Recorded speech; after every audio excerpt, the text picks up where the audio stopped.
My favorite thing is to watch a team win a championship. Now, it's wonderful if it's my team. It's only ever happened one time. But I enjoy watching any celebration.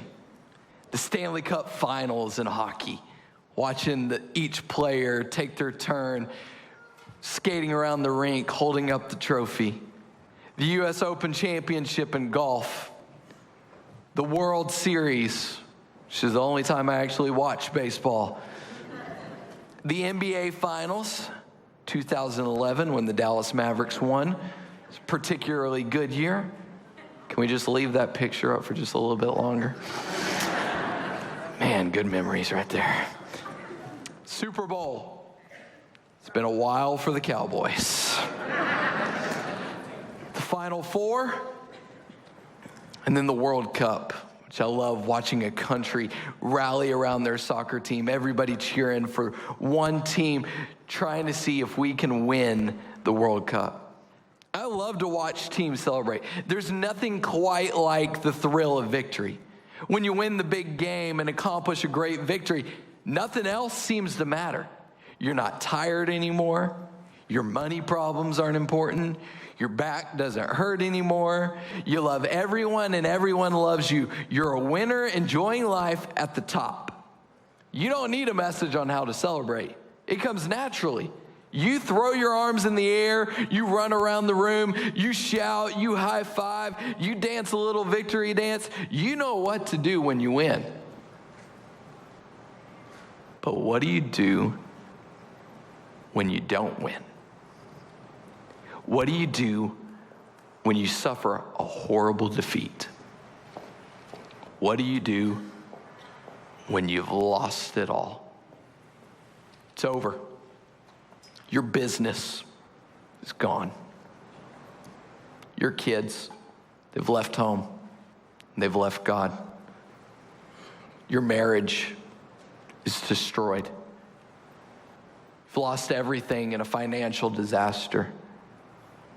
Depression has won, and you can't go on. It seems everyone is against you. Your friends are gone. Your family, gone. Your dreams, gone. Your joy, gone. Your hope, gone. You had it once, but now you've lost it all. And in those moments, how do you respond? Where do you turn? What do you do? The story we look at today in 1 Samuel chapter 30, David suffered a bitter defeat. And looking at his reaction and God's response, we discover what to do when you've lost it all. Now let me set it up for you. David was anointed the future king of Israel, but there was a problem. The current king, Saul, he didn't want to give up his throne. And to add to the tension, the people loved David. Saul grew jealous of David, and he decided to eliminate the threat to his throne. So David ran for his life. It was a dark time. David's destiny was to be king, but that destiny was looking farther and farther away. David ended up in a cave where he was joined by the distressed, discontented, and indebted 400 guys with big problems and bad attitudes. And because we can look ahead, we know these same guys one day become mighty men of God. But at this point, that was way in the future. David led this group of tough, dysfunctional guys and taught them to fight like a team. The team grew to about 600, and they eventually fled to the land of the Philistines. Now, David, who was supposed to be the king of Israel, was instead living in the land of his enemy. See, the enemy king gave David and his men a place called Ziklag, where they set up their homes. And David lost his vision and his passion. He was no longer thinking about being king. He was just trying to survive. But David and his men became kind of secret double agents. The Philistine king thought David was wiping out towns in Judah, but in actuality, David and his men were destroying Philistine territory. And even though David was not welcome in Israel, he was wiping out cities that were enemies of Israel. And every time they destroyed a town, David and his men collected all the stuff and they brought it back to Ziklag. And after a while, David and his men, they were doing pretty well. They had quite a bit of stuff. Their little city was doing good. And that's where we pick up the story. David and his men reached Ziklag on the third day. Now the Amalekites had raided the Negev in Ziklag. They had attacked Ziklag and burned it, and had taken captive the women and all who were in it, both young and old. They killed none of them, but carried them off as they went on their way. When David and his men came to Ziklag, they found it destroyed by fire, and their wives and sons and daughters taken captive. David and his men knew their families were safe and secure because Ziklag was a stronghold. No one in his right mind would attack Ziklag knowing David and his men lived there. But the Amalekites did. David and his men were on their way back from a mission when they saw smoke rising in the distance.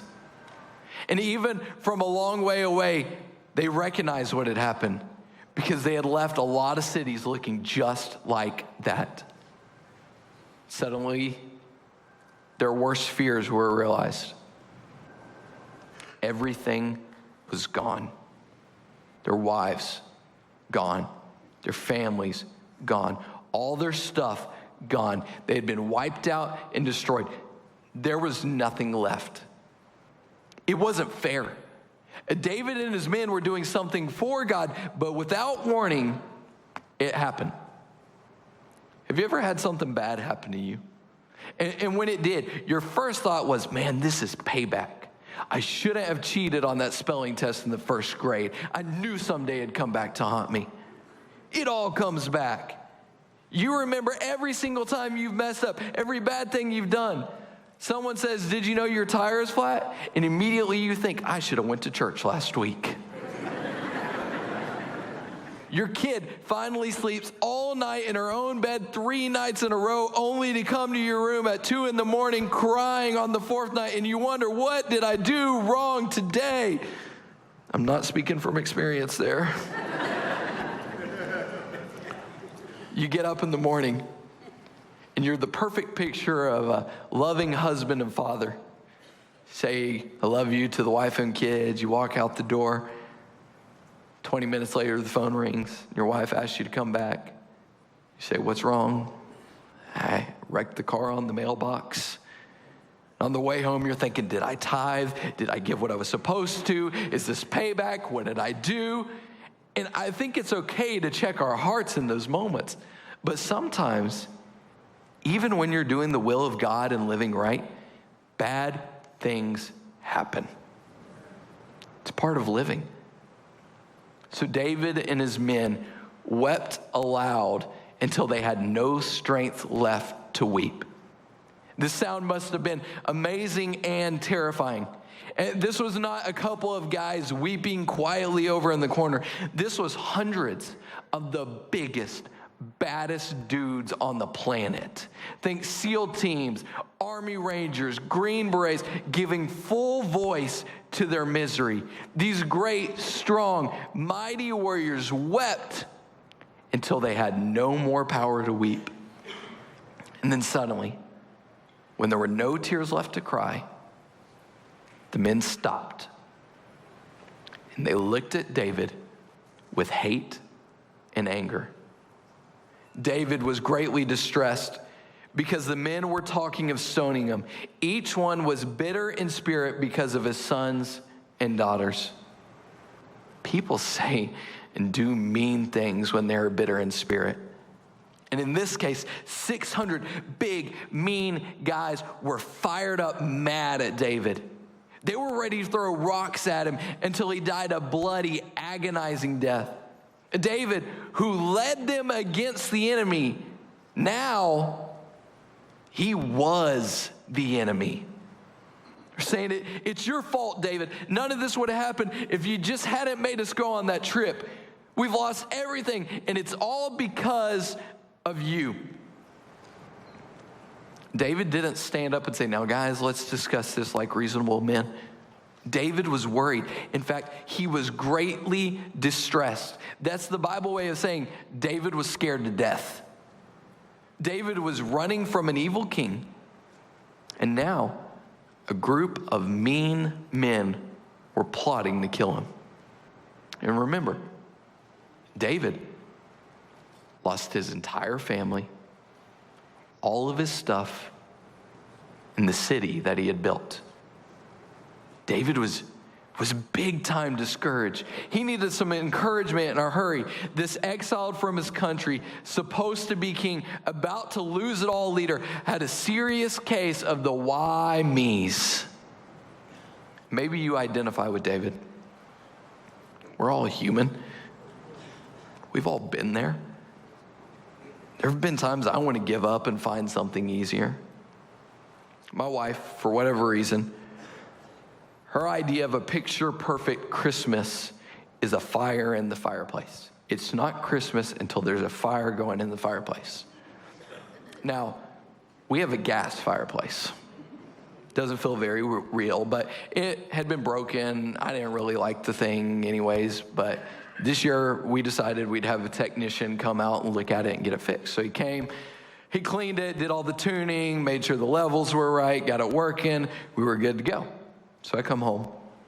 One day I go flip the switch on, light the fireplace, trying to be a good husband for my wife.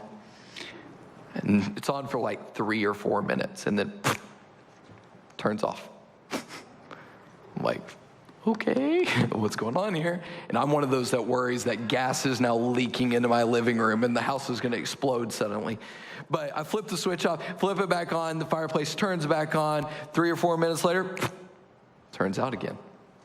It's like, I just paid somebody to fix this thing. So we call the guy, he comes back out. He says, you got a part broken. I said, fix it. He said, I can't. Like, what do you mean? He showed me. Looked at the part. And it says on the part, do not replace this part. I'm like, who designed this stupid thing?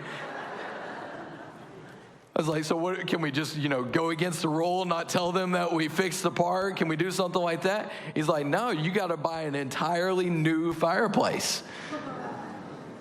That didn't appeal to me. I don't care that much about the fireplace. So instead, my wife, she decided to buy a brand new piece of furniture that had an electric fireplace built into it. Now, I don't know who created the plans for that fireplace/entertainment center. They did not finish the first grade. The drawings made no sense. The pieces were labeled incorrectly. I'd put 2 pieces together to just 10 minutes later I have to take it apart and put it back together a different way because it didn't make sense in the instructions in the first place. And finally, after 4 hours of working on this contraption, I was putting in a screw and it slipped and stabbed my finger. And I laid down on the ground and I screamed as loud as I could scream in frustration. I was hurt, I was mad, and I was fed up with this thing. Evie and Maverick were watching their father fail at something their father should have been capable of doing. And as I was roaring in fury and pain on the floor, Evie walks up to me and she says, Dad, do you feel like giving up?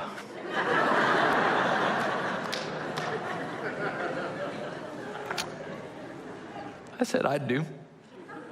I want to take this thing out in the backyard and create a new fireplace.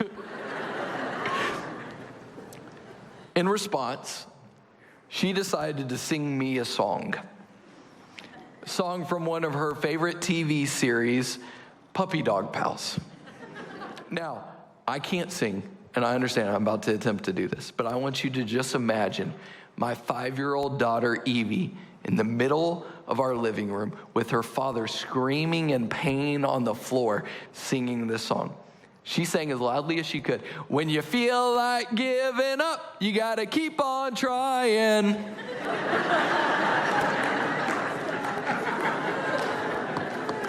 I didn't want to keep on trying. We laughed, and then Evie and Maverick helped me finish putting together the demented piece of furniture. And now whenever I or anyone in the family is feeling down, we sing that song just to cheer ourselves up. And it happens in other areas of life. Inevitably, when I feel like giving up, someone encourages me.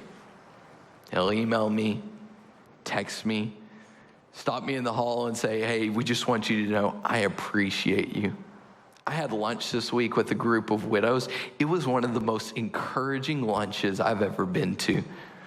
Women who have lost their husbands, some of them for years, some of them for months, sitting there with an infectious joy about them. It was so much fun to be around. Don't you all just love to be around people that encourage you? I do too. Everyone loves encouragers.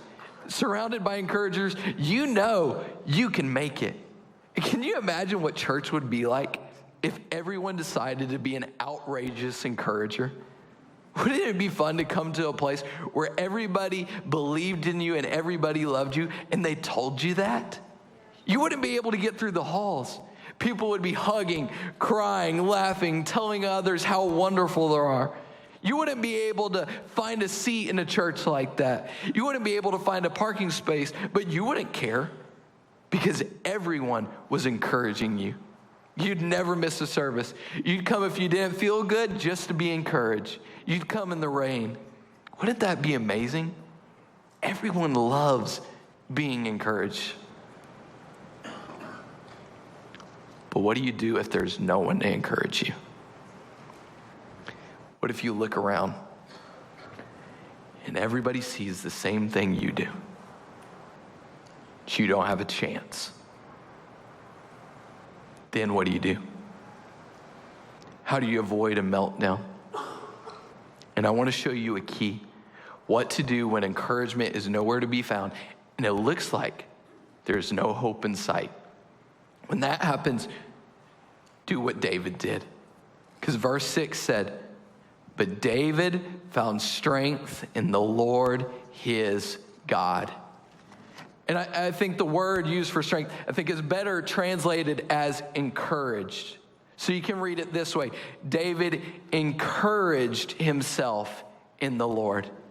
David had 600 mean guys in front of him with rocks in their hands.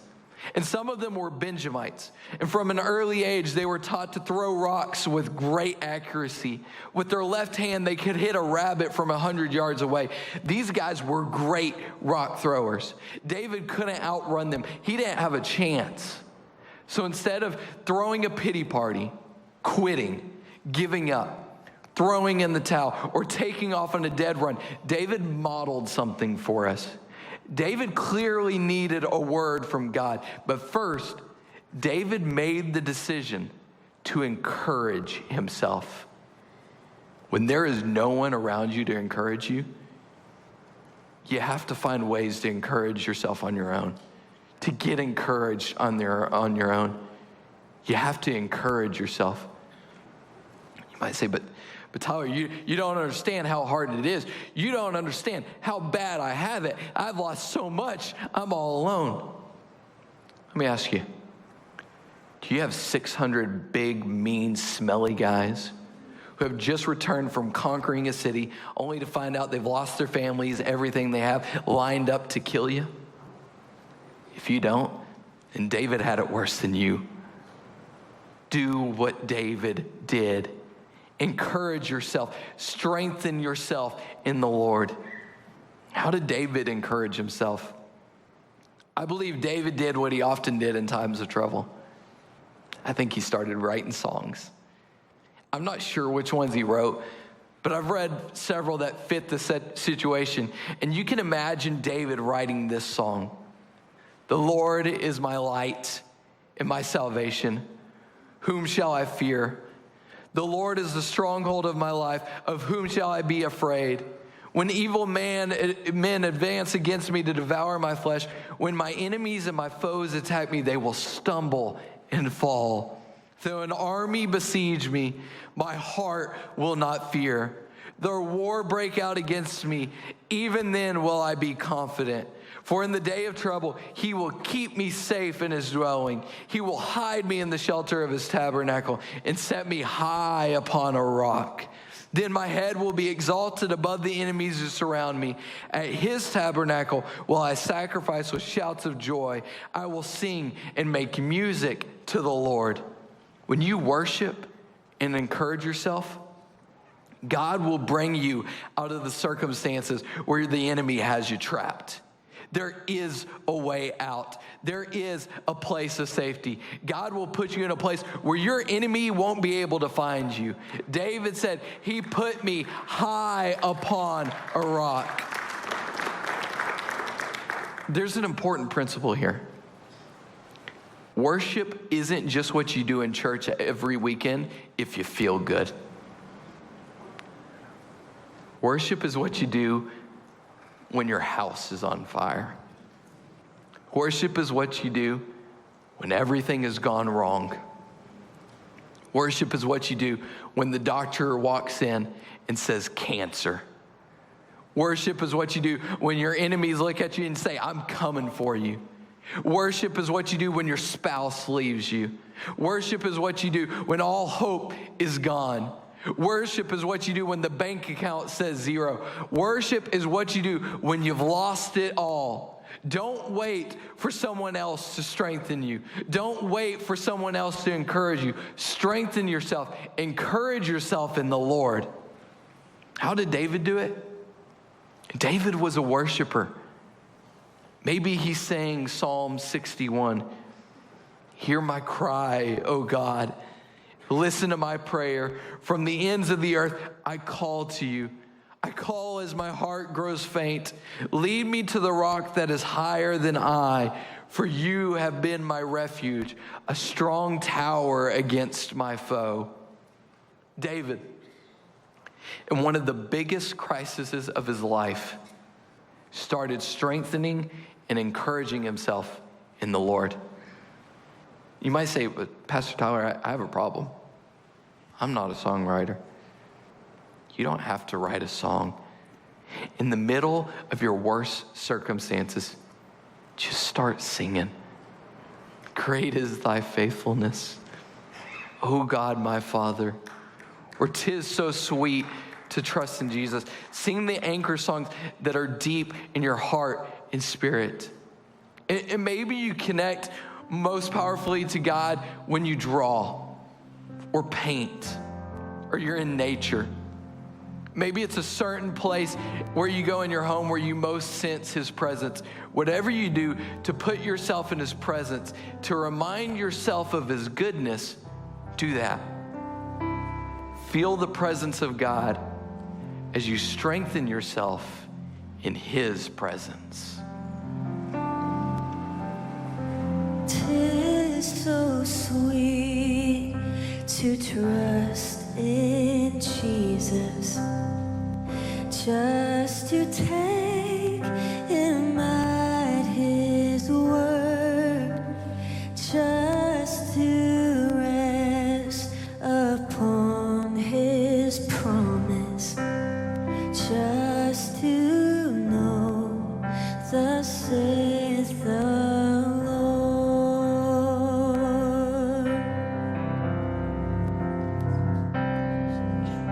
Jesus, Jesus, how I trust him, how I've proved him more and more. Jesus, Jesus, precious Jesus, oh, for grace to trust him more. And after strengthening and encouraging himself with worship, David was ready for a word from God. Do you want a word from God for your life? If you want to get there, start with worship. Strengthen yourself. Encourage yourself. Get in his presence and get your heart in the position to hear. 600 distraught guys were picking up rocks to stone him when David broke into song. The rest of the guys, they didn't have a clue what was going on because they didn't have a history. But David had been in bad spots before. When a bear came and tried to take one of his sheep, David killed the bear. When a lion tried to attack the flock, David killed the lion. When faced with Goliath, David looked at him and declared, "The same God that delivered me then will deliver the giant in my hands." And David went to the rock pile, picked up a few stones, walked out, and defeated Goliath. David had a history with God. David had seen God at work before, but this time, David didn't go to the rock pile. That wasn't going to do him any good. 600 guys had already been to that rock pile. This time, David didn't go to the rock pile. He went to the rock himself.